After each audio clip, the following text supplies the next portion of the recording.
Every year, over 5 million visitors from all over the world come to explore this vast land. Most young travelers stay in the popular backpackers' hostels in King's Cross, in the heart of Sydney.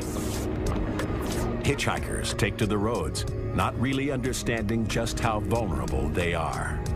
Australia had the reputation of being one of the safest countries in the world. In the early 90s, Ivan Milat was to change that forever.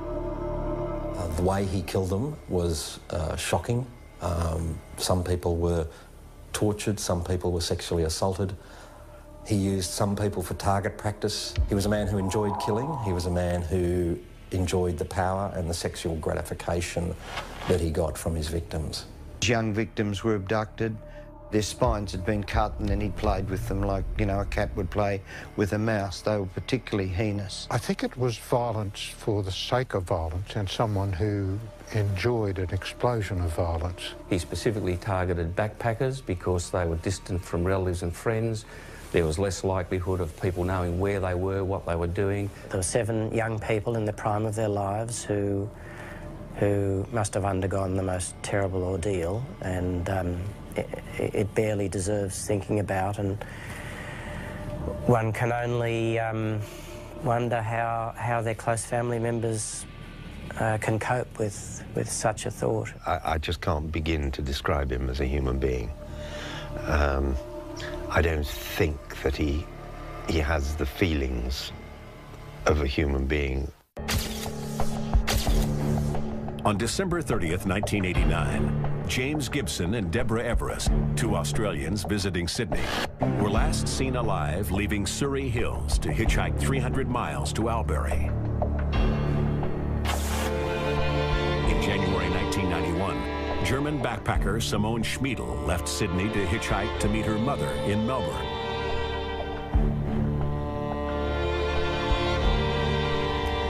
On December 20th, 1991, Gabor Neugebauer and Anja Habschied, 2 German hitchhikers, left King's Cross to hitchhike to Darwin.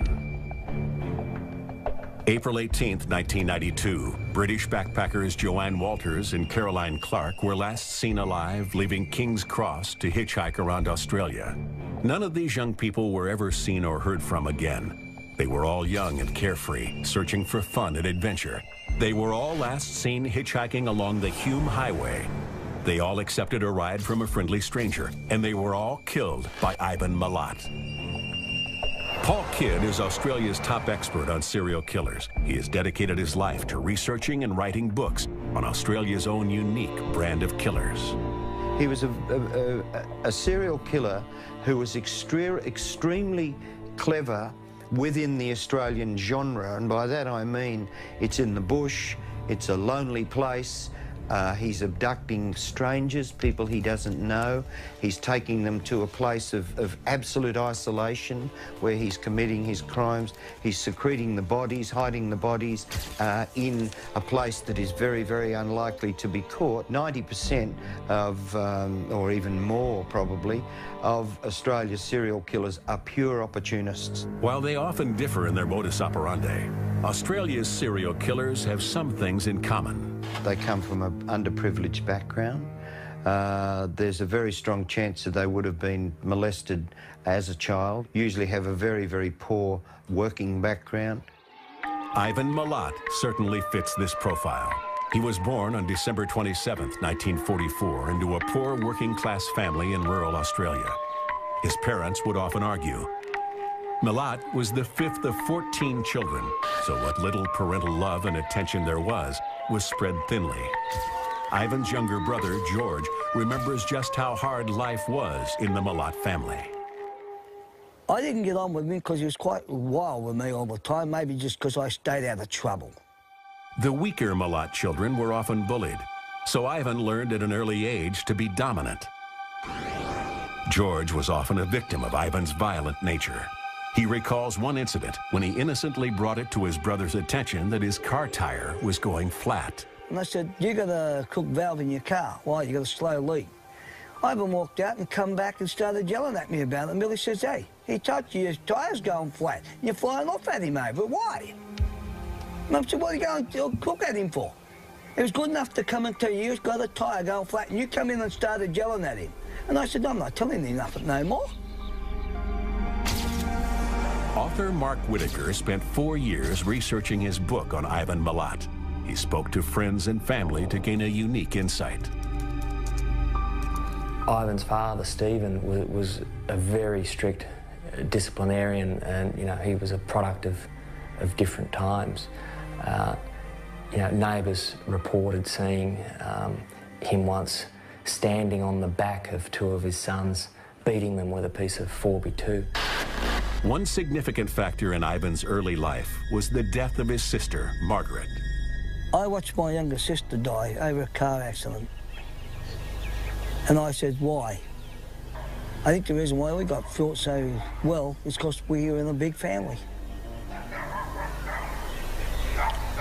And I think that's the only reason we coped so well. Ivan raced to the scene. It was just around the corner from their home, and apparently held her in his arms, blood everywhere. She died 2 weeks later, never having regained consciousness. The teenage Ivan had an early introduction to death. Traumatized, he became obsessed with his appearance. Self-image was obviously very important to Ivan. It's part of that whole control thing. He had to control everything. He wouldn't touch alcohol because he'd lose control. He was always very neatly dressed. His garden and his house always had to be immaculate. Everything had to be under his control.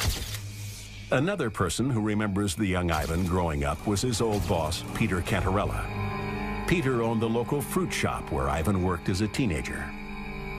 And he worked for about 12 months straight, and he was a really good worker. Ivan asked Peter to go guarantor for a loan to buy a car. Peter agreed because he was such a good kid. Ivan got the car, and Peter hardly ever saw him again. He wouldn't turn up to work, wouldn't pay off the loan. Peter ended up having to pay off the loan because he'd gone guarantor. Peter was furious, and things soon turned nasty. Subsequently, a group of the Milat kids started harassing Peter and his family and throwing stones at their roof, and it was getting out of control. My wife and I were working in the shop, and they took all the guns and took all the jewellery off me, first wife.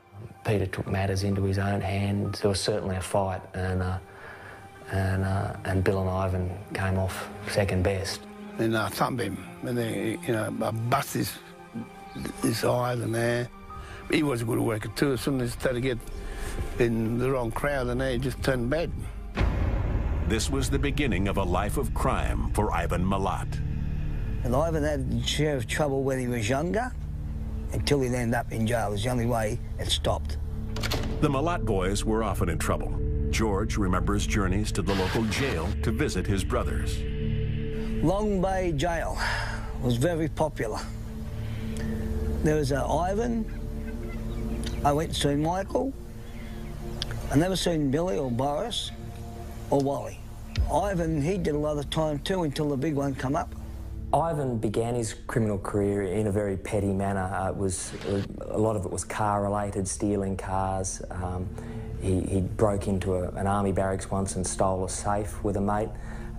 He wasn't a particularly good criminal. He kept getting caught, and indeed spent most of the 60s in institutions. In terms of a breeding ground for evil, you can't do better than taking your brightest young criminals, throwing them all into an institution and then totally dehumanising them. Ivan moved from petty crimes to the more serious crime of rape when he picked up 2 female hitchhikers. On their way to Melbourne when Ivan picked them up, they managed to confuse and confound him for some time before striking a deal. Ivan agreed to not kill them if one of them had sex with him. He was later caught and charged, but he was acquitted when the girls changed their testimony. They're the last known victims of Ivan in that sort of sense that survived. I mean, he knew that leaving survivors wasn't a good way to continue on his merry way. Ivan met his wife Karen in 1975. He was 30, she was 17. Karen was 6 weeks pregnant with another man's child, needing someone who could provide for her. She stayed with him, but would soon regret that decision. It appears to have been a not a particularly happy relationship. Ivan was incredibly domineering and jealous. Wouldn't allow Karen out of the house if he didn't know where she was. She had to account for every cent she ever spent, had to produce receipts. He was violent and unpredictable. He would control his anger for a long period of time and would then explode at any given moment. He wasn't afraid to beat her or at least intimidate her, and by the end of their relationship, yeah, she was a nervous wreck. When she left him in 1987, he bided his time, but he got revenge eventually by burning down the front of her parents' house. He was upset about his divorce, but from what I know of, he caused it. He started punching into her at home. Mum called the police on him over it. Ivan did get violent, very violent.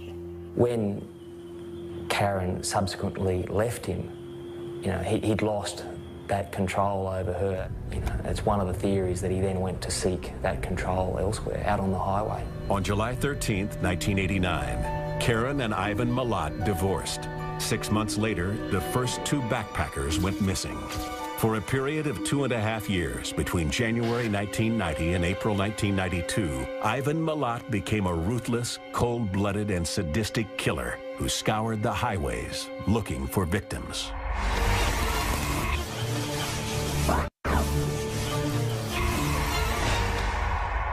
Ivan Milat's colorful criminal history got worse after the breakdown of his marriage. Power and control he once exerted over his wife was gone. He turned to the highway to fulfill his fantasies of dominance and control. After being acquitted of the rape and abduction of 2 female hitchhikers in 1971, Milat realized that future victims could not be allowed to escape. Milat regarded himself as above the law. His large collection of guns was part of his outlaw image. Guns were commonplace in the Milat family. I had an air rifle as a kid. And I still got one today. I had a bow and arrow then, a slingshot, and an air rifle. Only now I've got bigger guns. But then we toured the country and went shooting. And we managed to stay out of trouble when we did. Well, some of us did. Milat family shooting expeditions often took place at one of the Milat properties, where they even constructed their own shooting range. You never ever leave a gun loaded, no matter what. Ivan's younger brother, George, proudly talks us through his extensive gun collection, which includes Ivan's very own musket. This is called a number 2 air rifle. That is a 410. This is what you call a 12-gauge shotgun. This is called a Remington 2506. And this is the big fella's gun. And when you pull the trigger, this here closes. No one quite knows how Ivan's fascination with guns progressed into the very real world of killing. Ivan picked up British backpacker Paul Onions, hitchhiking on the Hume Highway on the outskirts of Sydney. Onions was headed to Mildura to work as a fruit picker. The prosecutor on the case, Mark Tedeschi, remembers the story of the man who would later become his star witness. Ivan had approached him in a shop on the side of the Hume Highway. He was pleased to be getting this lift. He sat in the front of this 4-wheel drive vehicle that